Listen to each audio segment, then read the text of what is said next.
Pour débuter ce Lex Inside, on va s'intéresser à un sujet crucial pour les entreprises, la fraude au président. Pour évoquer ce sujet, j'ai le plaisir de recevoir Fanny Descloseaux, associée au sein du cabinet Carlara. Fanny, bonjour.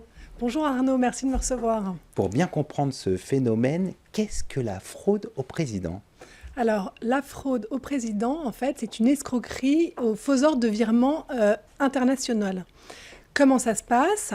En pratique, un individu qui usurpe l'identité du dirigeant de la société, de la filiale, de la maison mère, de la holding, prend contact avec un salarié, en général du service comptable ou du service financier, et sous couvert d'une opération extrêmement confidentielle, urgente, par exemple l'acquisition d'une société, une fusion, va obtenir de cette personne qu'elle effectue des virements à l'étranger, en général à son profit.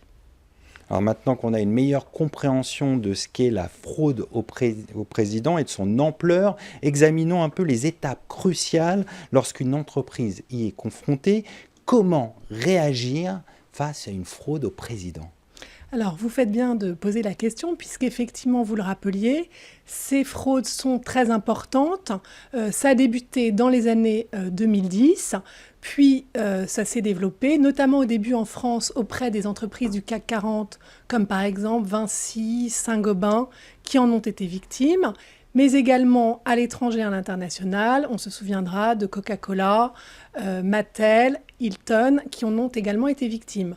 Pour autant, comme vous le disiez, il ne faut pas croire que ça ne touche pas toutes les entreprises. Aujourd'hui, depuis notamment le Covid et avec le télétravail, toutes les entreprises sont touchées, aussi bien les PME que les très petites entreprises. Juste, j'avais sorti quelques statistiques, notamment en 2023, 7 entreprises sur 10 ont fait l'objet d'une fraude au président ou d'une tentative de fraude au président.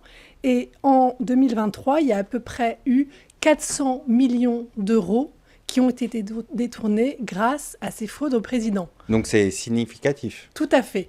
Et une fois encore, comme je disais, il ne faut pas croire que vous allez y échapper.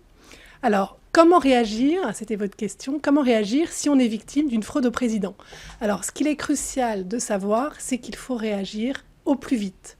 En effet, vous n'oubliez pas que quand vous donnez un ordre de virement à votre banque, elle doit agir dans les 24 heures, sous réserve de voir sa responsabilité engagée. Donc, le but est de réagir le plus vite.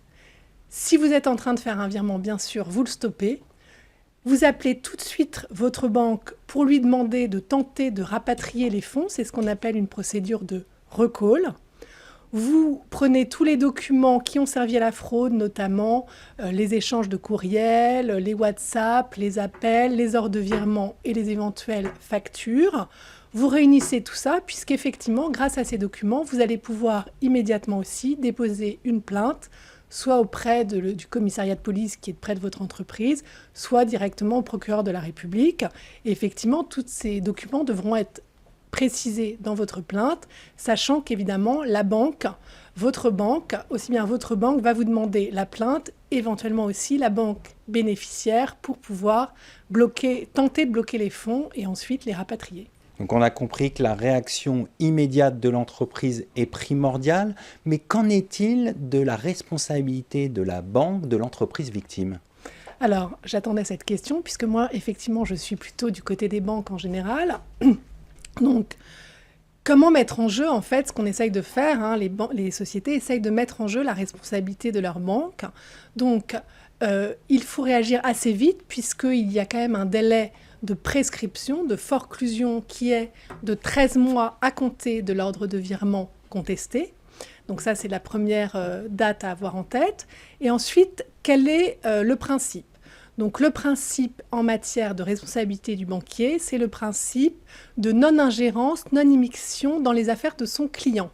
Pour autant, il y a une limite, comme toujours, à ce principe, qui est le devoir de vigilance du banquier face à une anomalie apparente. Ça veut dire quoi ?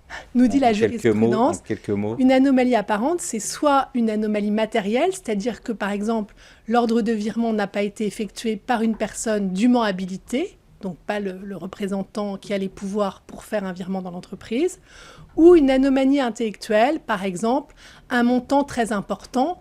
Concrètement, vous êtes une petite société qui ne fait que des virements en France, tout à coup vous faites un virement de plusieurs centaines de milliers d'euros vers l'étranger, ça c'est considéré comme une anomalie intellectuelle par les juridictions.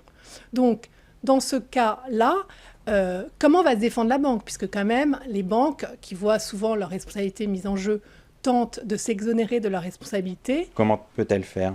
Alors justement, bonne question, elle va insister sur la faute de l'entreprise, la faute de la victime. C'est-à-dire, par exemple, la salariée qui a effectué les ordres de virement n'a pas fait attention, mais dans le mail qu'elle a reçu de l'escroc, finalement, ce n'était pas le mail habituel du dirigeant. Elle était un peu négligente, entre guillemets. Voilà, exactement, c'est exactement ça. Et du coup, en fait, et c'est très important de vraiment connaître les faits, comment ils se sont déroulés. Et du coup, en fait, les tribunaux, que font-ils?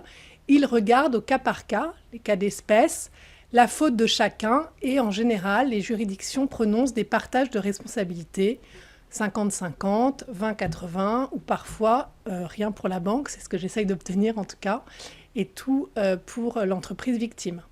Pour terminer, est-ce qu'on peut se prémunir de ce type d'escroquerie? Comment fait-on? Alors oui, je pense qu'on peut, en étant vigilant, notamment, par exemple, il faut qu'il y ait des procédures internes qui soient appliquées et qui soient transmises à ses collaborateurs pour les informer des procédures en matière de virement.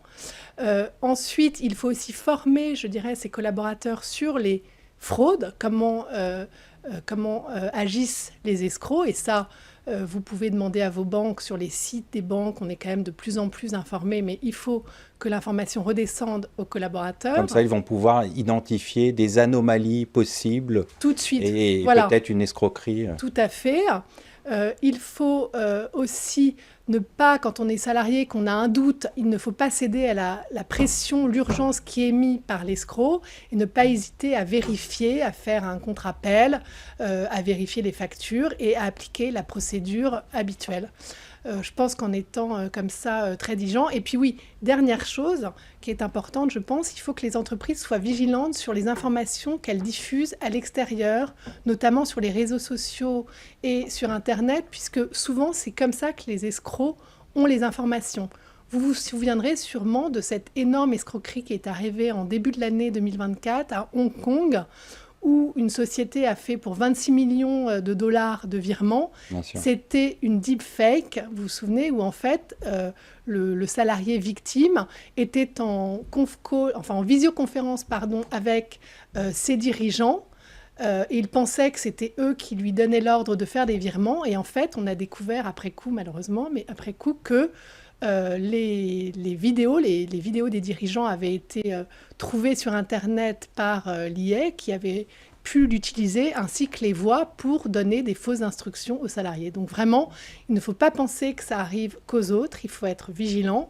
Et malheureusement, les escrocs ont toujours un peu un temps d'avance.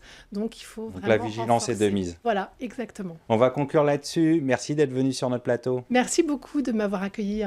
Bonne journée.